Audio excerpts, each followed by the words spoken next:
திருப்பத்தூர் மாவட்டம் வாணியம்பாடி மதராசா பள்ளியில் மாணவர்களை ஆசிரியர் சரமாரியாக தாக்கி தூக்கி எறியும் சிசிடிவி காட்சிகள் வெளியாகி அதிர்ச்சியை ஏற்படுத்தியுள்ளது. விவரங்களோடு இணைகிறார் நமது செய்தியாளர் ராஜேஷ். வணக்கம் ராஜேஷ், இந்த சம்பவம் தொடர்பான முழு விவரங்கள் என்ன? வணக்கம்.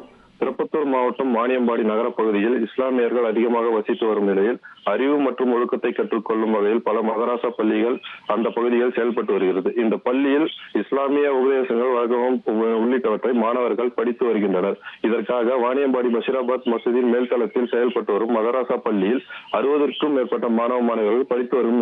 இதில் 4 ஆசிரியர்கள் பணியாற்றி வரும் நிலையில் ஆசிரியர் ஒருவர் மாணவர்களை கடுமையாக தாக்கும் வீடியோ ஒன்று தற்போது சமூக வலைதளங்களில் வைரலாகி வருகிறது.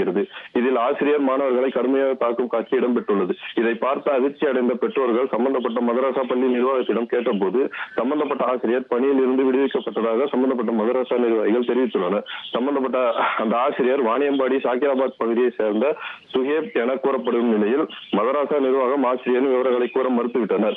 மேலும் வாணியம்பாடியில் படித்து வரும் மாணவர்களை ஆசிரியர் ஒருவர் தாக்கும் வீடியோ தற்போது வெளியாகி பெரும் பரபரப்பை ஏற்படுத்தியுள்ளது.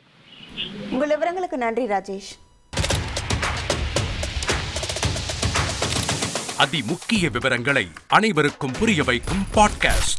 பொருளாதாரத்தை பல ட்ரில்லியன் ஆயுதங்களை கொள்முதல் செய்கிறது. சம்பவங்களை தேடி களத்திற்கே உங்களை அழைத்து செல்லும் ஸ்பாட்லைட். அங்க இருக்கக்கூடிய கள விவரங்கள் என்ன? ராணுவம் 5 வருஷமாவே சார் எனக்கு ரொம்ப பிடிக்கும் அவர் வர்றதுக்காக. எங்களுடைய நியாயமான கோரிக்கை. Even at the cost of stopping. பார்வையாளர்களையும் செய்திக்குள் பங்கெடுக்க செய்யும் மக்கள் குரல்.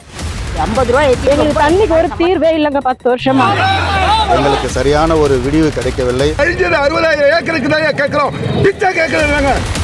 புத்தம் புதிதாக வித்தியாசமாக சில இடங்கள்ல பாகிஸ்தான்லயே பாராட்ட வேண்டாம், ஆனால் அதற்கு கொச்சைப்படுத்த வேண்டாம் என்று நான் கேட்டுக்கொள்கிறேன். மதத்தால் இனத்தால் மக்களை எப்படியெல்லாம் பிளவுபடுத்த முடியுமோ அந்த பிளவிற்குண்டான ஆயுதமாக இந்த மாநாட்டை அவர்கள் பயன்படுத்த நினைக்கின்றார்கள். அரசியலிலிருந்து சினிமா தனித்து இயங்க முடியாது. அனைத்தும் உங்களுக்காக. எப்போதும் இணைந்திருங்கள் தந்தி டிவியுடன்.